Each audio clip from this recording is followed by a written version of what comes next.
If your ink's too slow and your nib won't flow, here's one of the places that you can go. Larry is here to see you through with Mr. Announcer and Cubby too. It's Larry's Fountain Pen Reviews.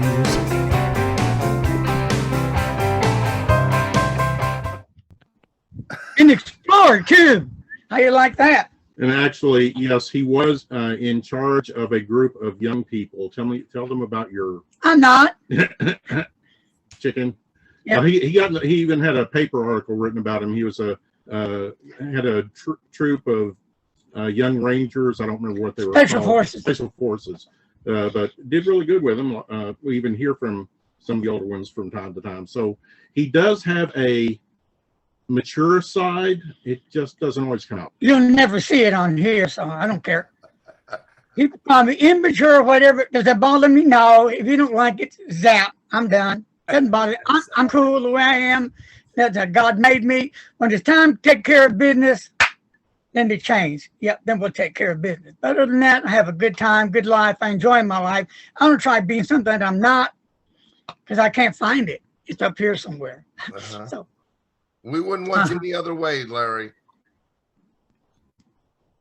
Getting back to the razor blade. Cutting. Oh, I'm sorry. Yeah, here we go. Back to the good old talk. Jay, can you attest to the fact that he has all 10 fingers on his hands? Yes. As of this time, there has been no blood. Amazing. Oh, good. Does he have the toes as well to match? Yes, that's how he counts to 10. Higher than that, he has to call in help. Yeah, or take your shoes off. Thank you so long. Thank you, Stan, for not elaborating on these comments. I hope they don't poison your mind. Poor Stan is down there. We're corrupting Stan. Hey, and Larry, what do you call that razor? But the one thing I remember about your early videos, you called it Old Blue. I can remember you calling your razor Old Blue. I'm gonna take That's Old Blue. somewhere. Maybe it's sleeping somewhere. Yeah, I don't use Old Blue anymore. I haven't used him in a long time. I think I went to a Swiss knife. Yeah. Yeah, he went from Old Blue to a switch knife that someone sent him. Yeah, a friend of mine Used that one for a while. Yeah, where is it? Then switched over to this whatever the silver. Wherever the Swiss knife. Here it is. Yeah, right here. You remember seeing this? Yeah, the Swiss knife. Yeah. Oh, there was another one before that though. Wow. It's in the bedroom. Pens and And then knives. I Giving up. switchblade. I'm not switchblade. It's sharp. But the only thing with the switchblade is I don't know how to close it once I open it. Mm. It's not. It's. Yeah, It should have a little button. a Put it button down, or but something you had to push. yeah, but this one has like a safety. I don't know what it is. All right. A friend of mine said Somebody that, gave but I can. Larry a switchblade to use. Yeah. Yes. What were they thinking? Jake, be careful. Well, that's probably the table in between us. Okay. Hey, Don't let him keep it in his pocket. oh, no. That's an easy circumcision right there. I know I had just one the other day. Hey, while we're looking for that, Mark, have you ever? I know how much of an avid duck hunter you are. Correct? You Correct. Have you ever thought about getting a pen to kind of like be to signify that duck hunting is special to you? I mean, like, with that maybe a duck print on it or something like that, because you get pens with rabbits on them and with the different animals. Have you thought about that? Well, I've Having got a some- camouflage one somewhere, which is, I guess, close. What I could do is just wrap, I've got some washi tape with ducks on them.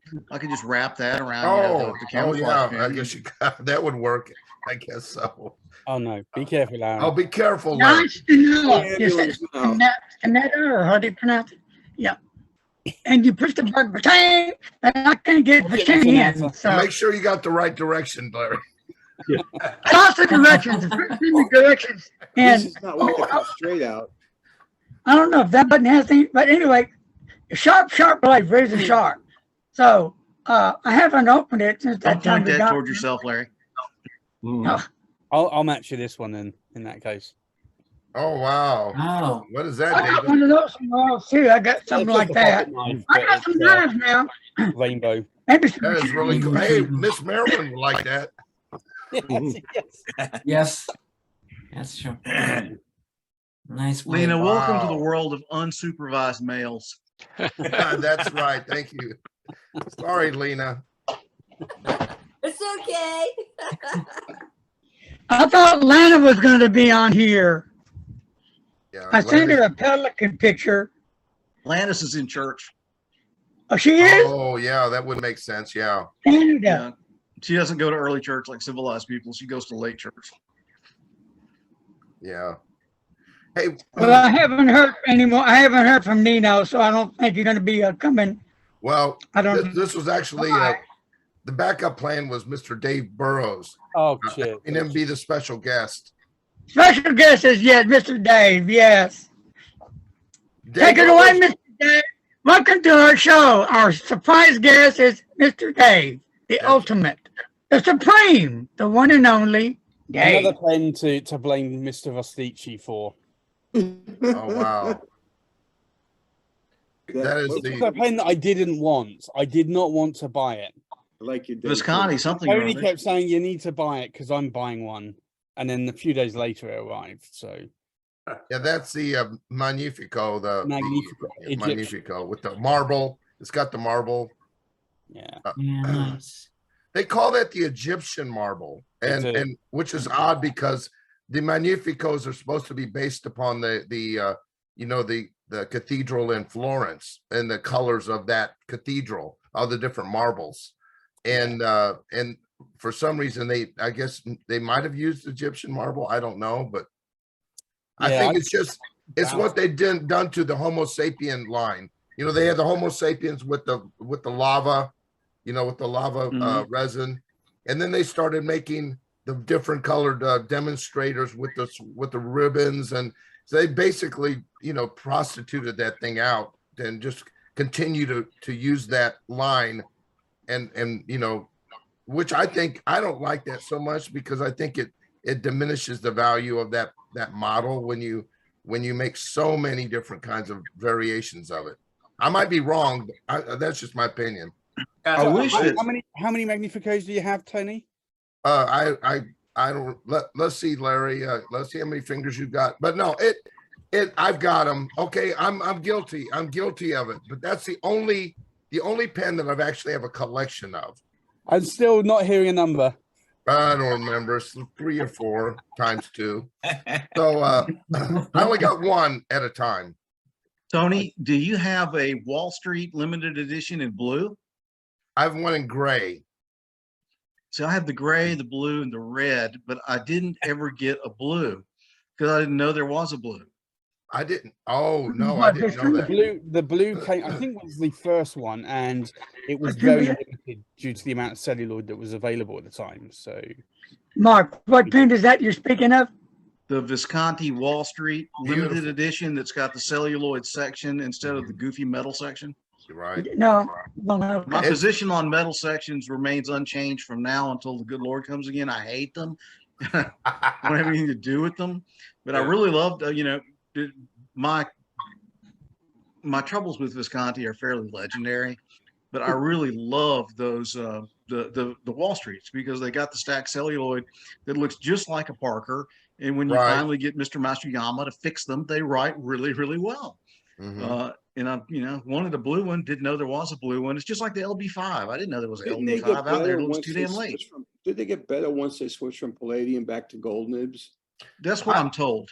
Well, I don't have as many as Dave, but Dave and I have had this conversation before, and I've made it very clear if anyone has a Visconti they don't like, they're welcome to send it to me because I've got literally over 60 and I've got over 60 and I don't have a one that is bad. I've been the lucky one. I've been the lucky one that has never had a problem with the Visconti. I did have a problem. I dropped a nib. And Lena. I dropped it, Lena, and it bent the nib. That one, my fault. But I've never had a problem. And on the Wall Streets, do you have trouble having the facets come even? I had one that I just traded off in Atlanta, and it could never get the facets to be the same. It was Oh, you always mean a with the little off. cap? You're talking about with the Yeah, cap? when you put the cap on, Let it me was know always right a now. little No, off. I haven't had that problem. No, I've not had that problem either. The problems that I've had with the Visconti are the palladium nibs in a broad or the, what is it, 1.1 stub, Right. because they have every one of them that I got had baby's bottom. Right. No, I And agree.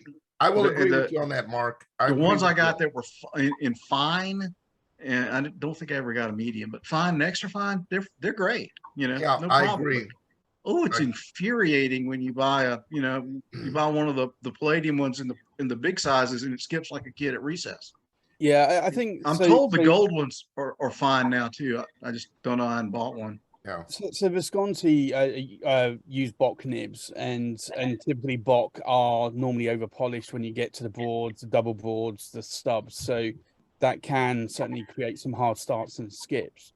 I've not, other than that, I've not had any major issues with the palladium nibs, other than that you will find different flexibility between nibs. So you might find one nib's very stiff and one nib's quite flexible. But yeah, my only bad experience, I retract my statement. My very first Visconti pen, very first one is a Van Gogh Starry Nights. Oh, that was my very first expensive pen I bought. It was $260 at the time. I thought, oh my God, well, this is going to be, and I expected it to be, oh, it's going to write like heaven. And it skipped, hard started. And I said, I'll never buy another one of these Viscontis again. And of course, but yes, you're right, Mark. And it was a broader nib. It was a broad medium kind of, it was a wide medium, and it was over. I've fixed it since, but it drove me crazy. And it was really early on in my pen collecting. It really drove me crazy. It's one thing that I normally recommend to people, if they can, is to just learn how to tune the nib, just smooth it out. Like that, I do tune my own nibs, and it doesn't take a lot, but you do have to be careful.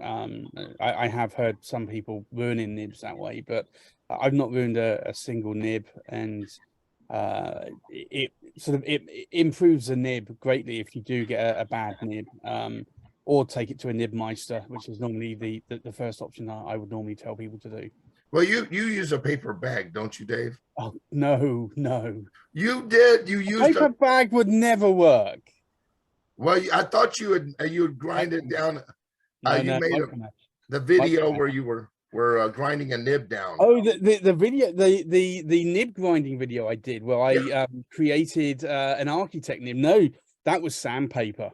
Oh, I'm sorry. That was sandpaper, and then micromesh. But yeah, I did on camera how to create an architect or Hebrew nib, and that was quite good. I will not touch my nibs anymore. I ruined a Nikkei dorsal too. Ouch. I bought it from Aesthetic Bay, and I had to send the pen because I did it. I had to pay to send the pen back to Singapore. Yeah. It wasn't the kind of thing that's repairable. No. Maybe nibs on those, can you? So what's that? You can't get replacement nibs, so you'd have to send it back, wouldn't you? Yeah, they replaced the entire nib, and it came back beautiful. But if I was younger, I probably got my eyes and hands aren't that good anymore, and so it was just a lesson learned. So now it's only Masayama that'll get to touch my pens. And but the other thing we were talking about the other night that's really annoying. You spend all this money on some of these pens, they don't write correctly. Yeah.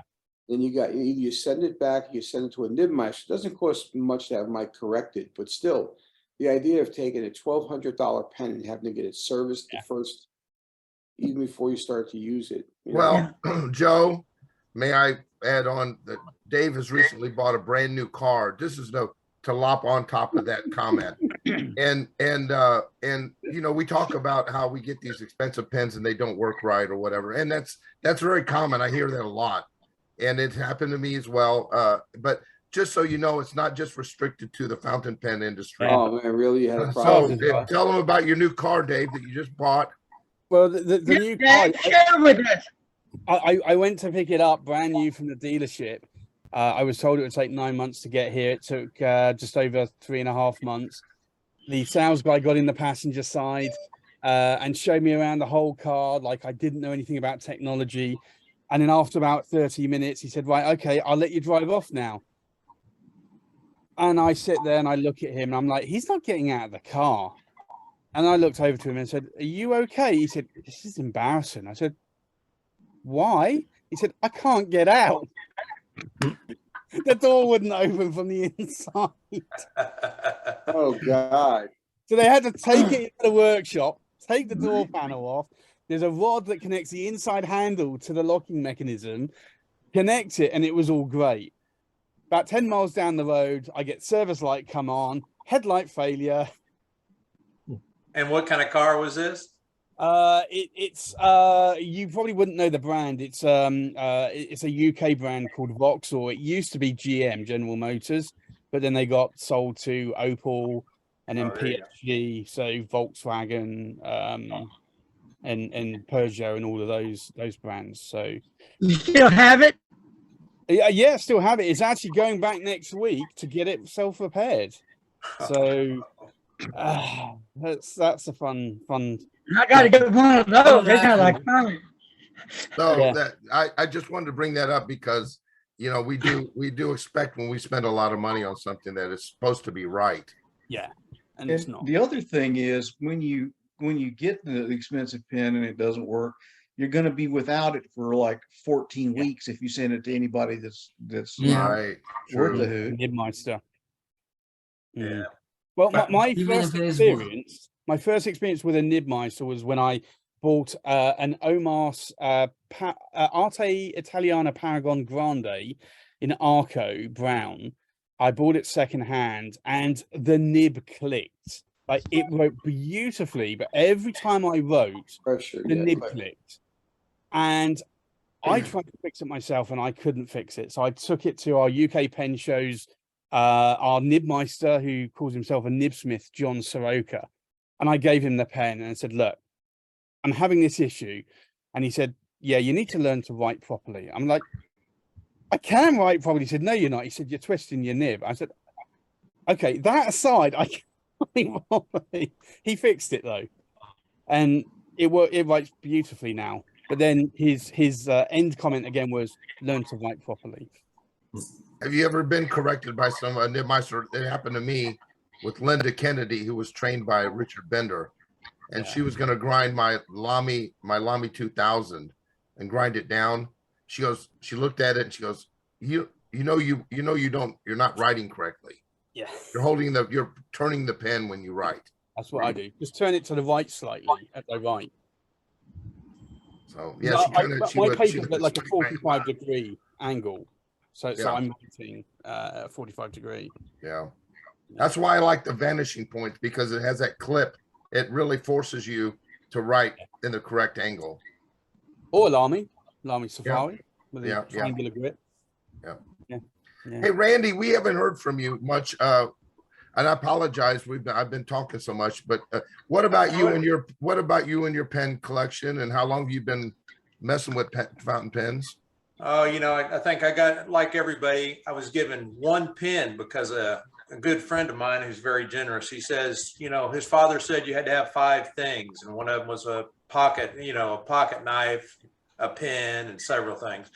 And so he gave me one pen. And I always tell people this one pen, it's a Waterman. And so this one pen's cost me thousands upon thousands of dollars. And I go, what a fine friend you turned out to be. Why'd you do that to me? And then all of a sudden, a friend of mine, he wanted to kind of be nice to my wife. So he gave her a pen. And oh my God, she spends money like a sailor. She's buying all the time. She's got a collection that's twice my size. Wow. But no, I tell you what, it's the best thing about the pen hobby is the people that you deal with. I mean, I go over, Mark said he went to Atlanta. I was over there, and we hang out in the evenings, and it's, everybody says, here, take this pen. And here they're handing you a pen that's a couple $1,000, and it's going around the room. And so we just have a good relationship in the pen community. So I've learned to tune my own pens. I've done it I've been in about 5 or 6 years. I think I told Larry that this one time. I was in a meeting with a CEO and I'd never eyedropped a pen before. So I had this eyedropper pen and I was writing, and all of a sudden it came loose and I had ink everywhere on this notebook. And the CEO goes, "Do you need some tissue?" I said, "Yeah, that'd be good," because it was a bum mess, you know. And he was nice enough, and he didn't hold it against me. But you know, I mean, if you've ever done this, I had one time where I had a leaking Gin Howe 159, and it's burped and it was all over my hands, and I was sitting there with blue hands at this lunch. It was, and I told myself I'll never fill a pen right before I go on a meeting. It was a bad day. But I use gloves. I use gloves. I was curious on a guy like Dave. What do you carry on a daily basis? I mean, I'm always curious what people use. And I've got lots of pens, but I tend to hover around 5 or 6 I use all the time. Yeah, 5 or 6 normally is what I use. This is my daily carry at the moment, so we can get that in there. No, it's not. It's the blurred background. It's blurring the image too. So I've got the Visconti Medici Il Magnifico. At the moment, I've got the Montegrappa High Tech. I've got an Anoto Rosetta Stone. Oh, you bastard! Oh, wow. Yeah, you bastard! Oh, Well, actually, just to put Tony in place, I've actually got 3. Oh, I'm calling you at 4 in the morning. Give it to him. Well, you know, it's kind of curious what people use. I was curious. Lena says she's not been in it long, or has been in it a long time. What do you use, Lena? My favorite is Sailor. Oh, so yeah. I've got the. Good answer. What do I have inked up? I have my Pelicans and my Sailors inked up at the moment. Yeah, my favorites are just regular Pro Gear. I have Slims, but I have a tendency that go towards the regular size. Yeah, me too.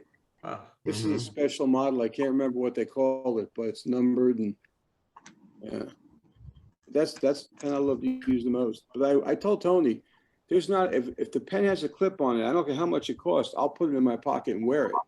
Like the Tassia Miyabi, it was daily wear for me for a long time. I have it in my pocket with my phone and the fob for my car. You know, I treat my pens pretty well, but I'm not somebody who would, you know, thank God I'm not into cars, because I could see me driving a Ferrari in the rain. Yeah, I'm not that attached to anything. Do you? I have to post my Pro Gear. Do you post your pens, Lena? I do. I do too. Yeah. I do not. Yeah. That's a criteria for me. If it doesn't post, it doesn't come home. Yeah. I'm the same way. I'll post even a big pen if it's able to post. Yeah, some people say it's a wand that says, I don't care, I'm still going to post it. I'll lose that cap. Yeah. I don't post my pens except for the pocket pens and this Faber-Castell loom, because I like the feel of the cap on this one. And isn't that a great pen? The loom. I mean, honestly, I go back and I remember when I heard the first review of the Faber-Castell loom from Matt Armstrong or someone, and they were saying how wonderful pen it was. I ordered one, and it was absolutely everything they talked about. It's really underappreciated. Yeah. Yeah. How many own a Sequoia fountain pen? Oh, I used to have one of those, Dave. Yeah, did you ever post a pen? I posted one that I had, but the cap had an air leak and it dried out pretty quick, so it's gone. That's a pretty good pen, just like it is, but when you post it, it's even bigger. Oh yeah, Just they're wondering. big pens. They are big pens. You know, speaking of leaking and drying out, one of the things that's not mentioned about the Tassia is they have that mechanism where you put the pen in the cap, and it's spring loaded, so it covers the nib and it doesn't allow it to dry out, which I really like that. There's 1 or 2 other makers that use that approach, but I do like it.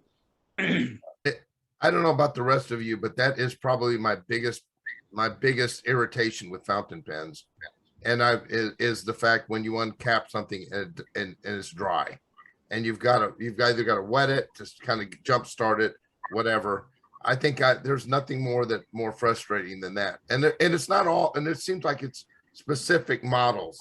There you go, Dave. Yeah. No, they should make flavored inks so I can. Well, it commonly happens with dip pens and for calligraphy and copperplate script. And so I got very used to it. I don't do it now, but I got used to keeping a sponge saturated with water and a little ink well, and just touch the tip to it and start to write again. I normally have a Pilot Washizuku bottle of just water, and I'll just dip the nib in that, and then it will write perfectly. Yeah, that's what I do. Yeah, that's interesting. Yeah, and when I use the converter, I no longer dip the whole pen in to fill it up. I just take the converter off, use a syringe, and put the ink directly into it. A lot of the time, I'll just put the converter straight into the bottle. Yeah, it'll work too. Yeah, the same. I do the same. It won't work with Sailor though. Sailor converters. Well, especially like on the Miyabi, the one that has a maquille section, or even well, you can't do it on the Wall Street. I'll take the nib out of the Wall Street mark because I don't want to get my problem with the Wall Street and that stacked celluloid is when you get some of that ink in that collar, it'll stain it, and that bothers me a lot. That when you stain the inside of the collars. That's why I use an ultrasonic cleaner. I'm about getting ink. I know I'm not. A lot of people, it's just a lot of work, but I do that because I know how much ink gets caught up in that collar. You're not using Bay State Blue in it, huh?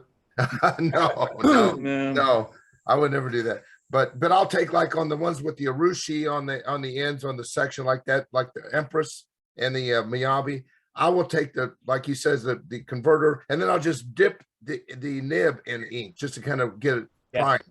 Yeah. And to keep ink off the section. I'm still surprised at some of these ink manufacturers using bottles that are just not prone for good use. You go, right. How come you don't figure this out? Do y'all not use fountain pens? You're right. You're right. That's really crazy. How you doing, George?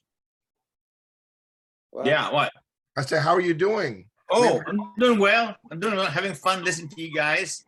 I just wanted to make sure that Dave realizes that if is it a gas car or is it an electric car? Is he trying to plug it in or put gas in there? It is gas. I'm not an electric. I love my gadgets. I love my phone. I love my laptop, but I just cannot go for an electric car. Not yet. There's just not enough charge points around the UK. So gas is gas. Yeah. I tell you what, guys, I just got recently is a Leonardo Momento Zero. Oh wow, that's nice. This one is the Arabian Nights from Emmy in Pen Hangout. Did he give you the 5% discount? I don't know what he gave me. He had something going on. I don't know what it was, but yeah, something special going on. I don't have the Arabian Nights, but I have this 2.0 Grande. Oh, nice. Oh, wow. Look at that. Dan, Boom. does that have the Leonardo stamp nib? Sal was supposed to be doing something with nibs. Yeah, it's Leonardo stamp nib, yes. It's a stub nib. Let's see if I can show it. It's a 1.5 stub. I thought it would be 1.1, but it's not specified on their side. And that Just take a nail clipper and clip some of it off. That's a big old boy, 1.5. Yeah. It's a great How do those broader nibs write on the Leonardo? Because I've only got fine and extra fine. Very smooth, very beautifully. Writing very beautifully. But this is a steel nib, so it comes with a plastic feed, not the ebonite feed, like the gold nibs. You have to you have to wonder what the fountain pen, business or whatever you want to call it, the fountain pen, I guess business environment would be like without the internet. A lot of things happen where these companies closed before the internet. Now the internet comes along, and all of a sudden there's this big revival. And so I think it had a lot to do with this. I mean, geez, Delta's making a comeback. Yeah. Somebody was going to try and do the same thing with OMAS. I don't know if that was Mano or not. Oh, Dave, I want to ask you a quick question, if you can speak to it. You may or may not know this. I had heard that Andy Lambro is not doing well. Yeah, he's last I heard is he's in the UK in Alzheimer's. in an old folks home. Yeah, I convalescing. just lost my father to Alzheimer's in February. Oh, I'm sorry. Stage. Yeah, real tragic. Because I know for a while people were getting upset with him because he wasn't responding. They couldn't get their money back, whatever it might have been. But you know, he was always good with the hard sell. But I never had a problem getting my money back if something didn't work. That's why I thought something probably else I said. He was responsible for some beautiful pens. I would put that diffusion bonded resin and the LB5 up against any pen ever made. You know, I know. I sold 3 of those or 2 of those. I forget. Hey, Dave, is that a brown one, Dave? Yeah, I got an LM1, a brown LB5, and a red LB5. Can I publicly state that you're a bastard? Okay, now let's get on with this. Dave, I hate you. I had a green one. The green one was beautiful. Oh wow, look at that. That's a Danny Trio, isn't it? Yeah. Bamboo. Oh yeah. Speaking of this revival, like Joe said, you know, it is interesting how I think a lot of these newer manufacturers are trying to revive these old brands. Like Esterbrook was reissued, right? Esterbrook came out, and I think what Manu, speaking of Manu from ASC Pens, the Pen family, he came out with the you know, bragging about how he's reignited. Being recorded, Tony, we're being recorded. I know. I just want to make sure. I want to make sure I'm clear about this. I just recently saw something that, and I've got a lot of ASC pens. I'm not bashing the pens.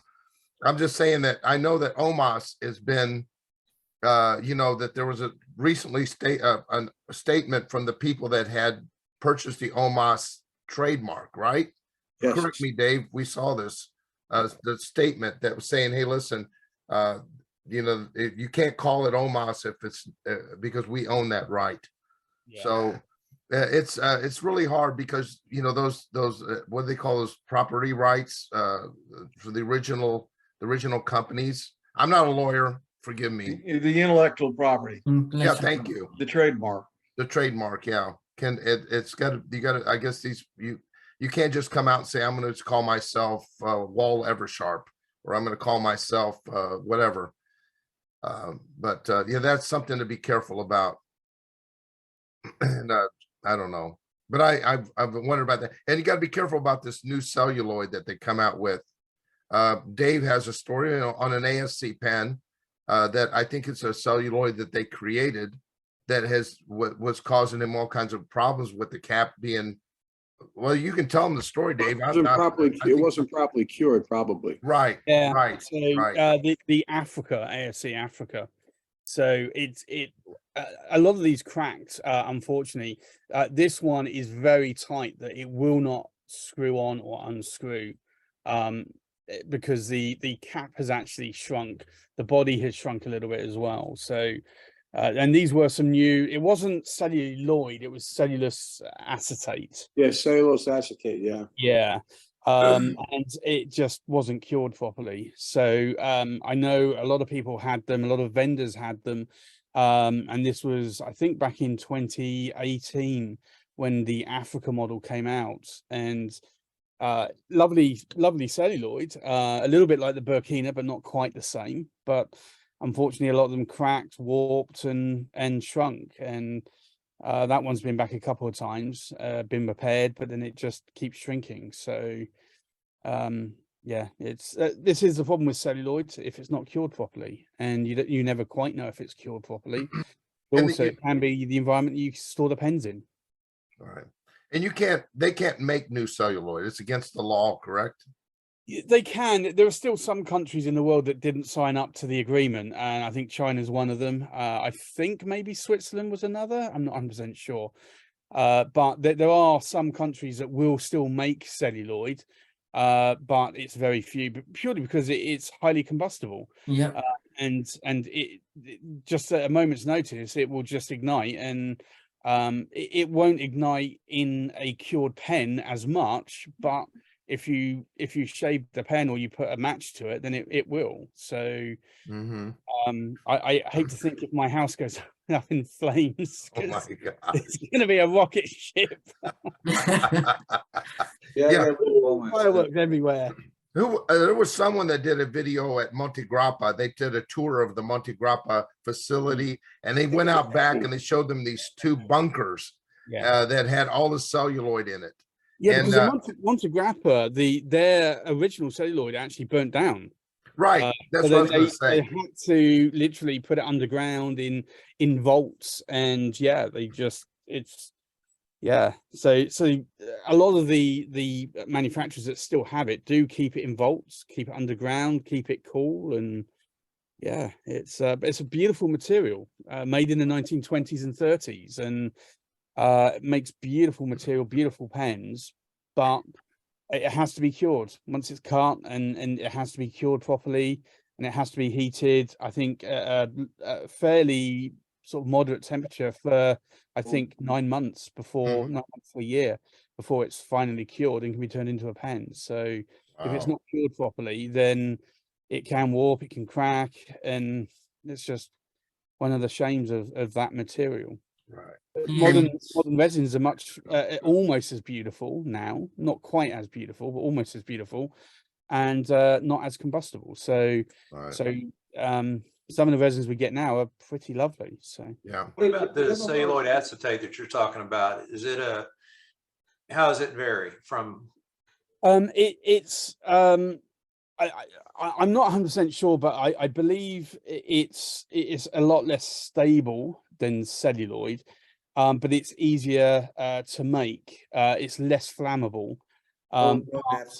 It does have the curing issues. So if it's not cured properly and it's rushed out and made into a pen, then it's going to crack. It's going to warp over time. And I have a lot of celluloid pens, and some people have suggested that maybe it's the environment I keep them in, but I've not had a problem with any other celluloid pens. So that to me would say that it's not the environment that I'm keeping the pen in. What about the gases? Now, someone can explain to me about the gases that celluloid lets out or whatever.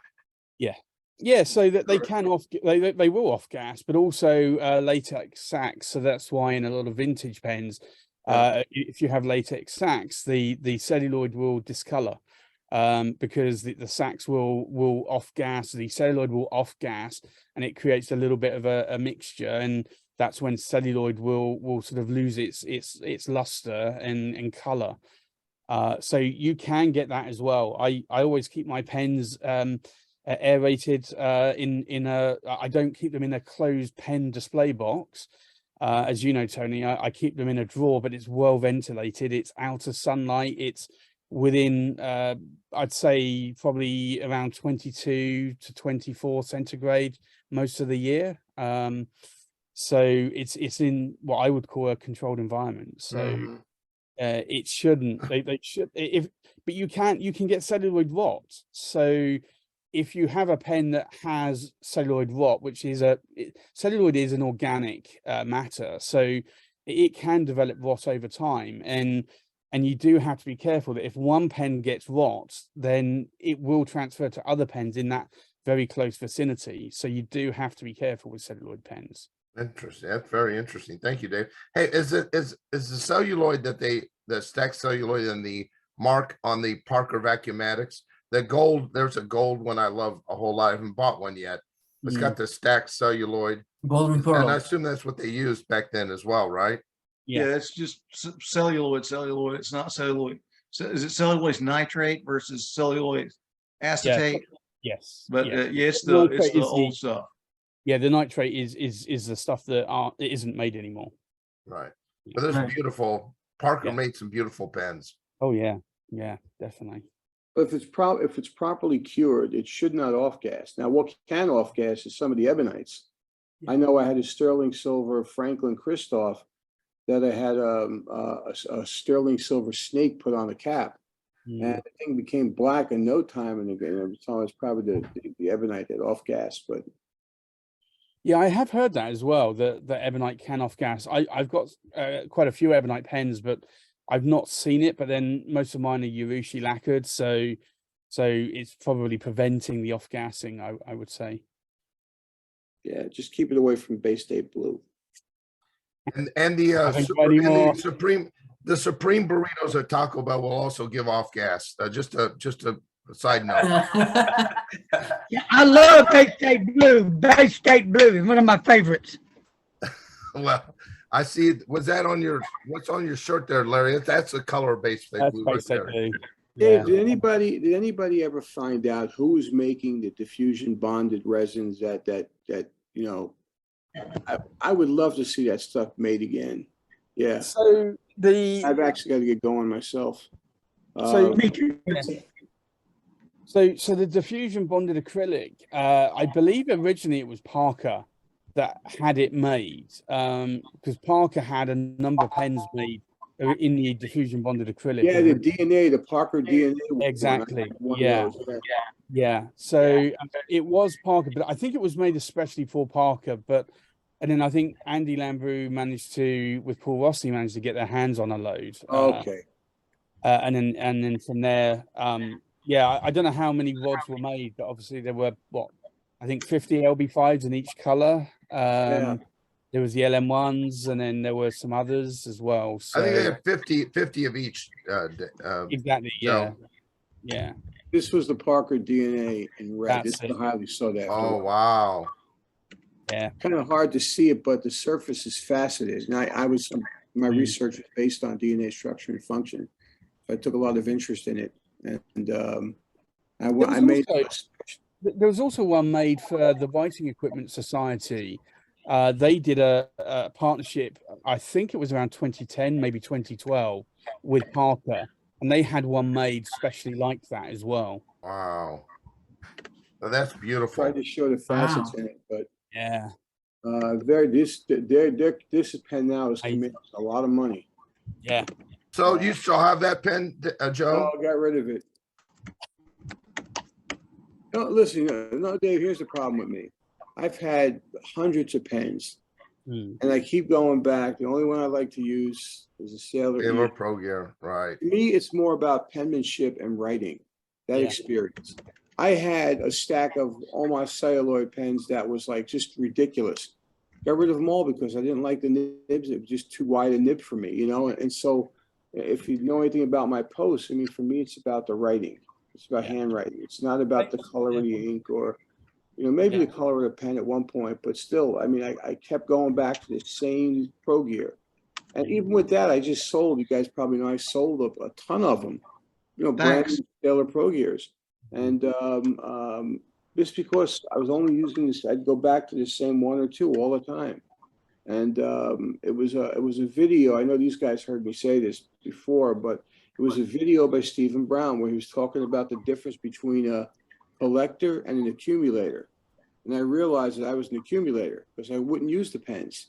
And that's okay. If you want to do it, I have no problem with that. But for me, it's more of a functional thing. And even with Sailor, I don't even get Sailor Fine. I mean, Larry bought a Sailor Fine off of me, a fine nib from the Pro Gears I was selling. But I like the EF nib on the Sailor. I just,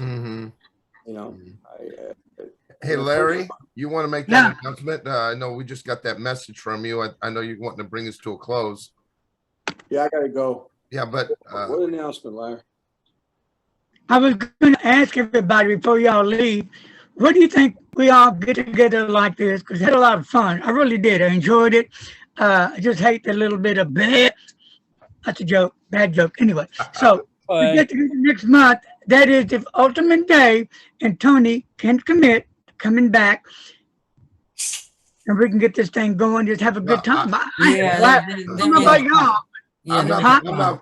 I'm getting out of the pen hobby now, so I may not be there. Thank God. So what do y'all think? Want to do it? I'm game for this. Absolutely. How about you, Dave? If it's a similar time and I'm not, if it's a similar time and I'm not working, then yeah. Yeah. Okay, so send me a time you're not working so I can coordinate it all. Stan, you're in. Randy, Mark, Lena, anyone. Y'all are in it, so I can get messages out and see. Because I want to do this again. I had fun.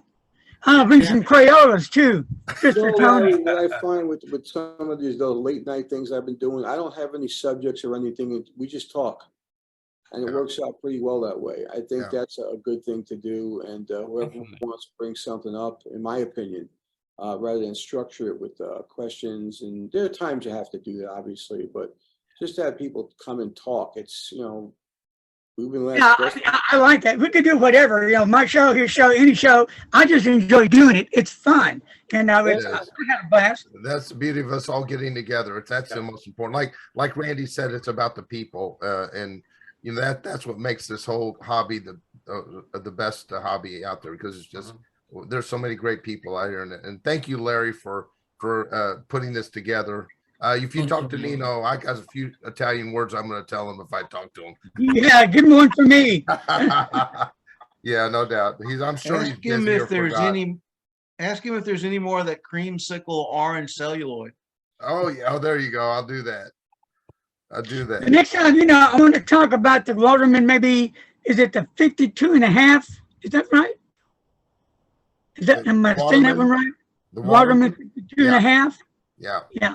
Is that a good pen? It's a vintage pen. I know it's overlay, I think. I'm not sure. I have that one. I have it. I hear good things and bad things. Does anybody remember the Waterman Le Mans 100? Yes. I used to love that pen, Dave. That was a really lovely pen. 100. I had the sterling silver version as well. Yeah. And I'm not sure if I'd love it today, but I loved it many years ago, back in the late 80s, early 90s. And Lena, I want you back too. I'll try to get Atlantis on here too. Sounds good to me. And one more thing. Has anybody heard from what's her name? Not Jean. What's her name? Who? From the UK. From the UK. Oh no, Mia. From the UK. Mia. Maya. Yeah, I'm concerned about her. I last talked to her last year, and she's writing letters to all of us, but I think she just doesn't like getting on camera. I think that's her deal. Okay, well, but she's okay. She's doing okay. Yeah. Liz would have been on today, but Liz had an emergency with her dog. She's at the vet's office. Oh. And Dave, let us know how the card turns out when we all meet next month. I will. Good seeing your face, Dave. Dave, get off. I'm going to send you a link to a pen. All right, guys. See you later. Bye. Hey, groovy on, baby.